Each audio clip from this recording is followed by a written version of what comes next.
Well, we're back. It's about 2 weeks later since I made this video about I condemned a evaporator under the dash, and I was picking up refrigerant from even out here.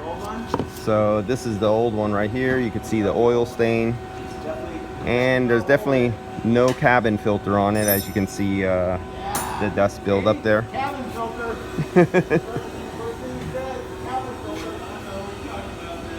Yep. So that's that. So this is Larry's job. He did the job of tearing the dash off and putting that in there, and he's still putting the dash back together. Steering column, all this came out, and since he was already taking the whole entire dash out and getting to the evaporator core, he bought a heater core at the same time and put it in there, because this has, it's 180,000, 280,000, I can't remember what it was, but it's a lot, and it has a few years on it. So hey, you're in there, what's a few dollars for a heater core? Especially, let's see, what's the condition? Looking down there, pretty raunchy looking.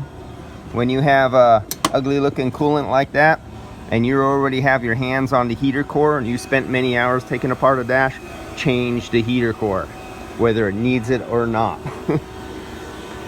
Okay guys, I'll see you.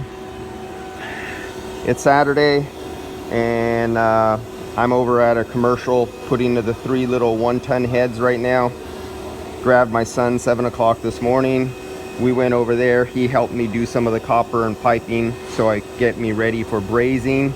And I just drove over a bunch of copper and supplies over to the Oakland job over on the other side on that 8-ton install. He's working over there. And I'll be back on Monday. So this thing will be on here from what it is. It's Friday noontime right now. No, Saturday noontime right now. And this will stay on the vacuum pump until Monday morning. And I'll come and charge it up, and he'll be good to go. All right, see ya.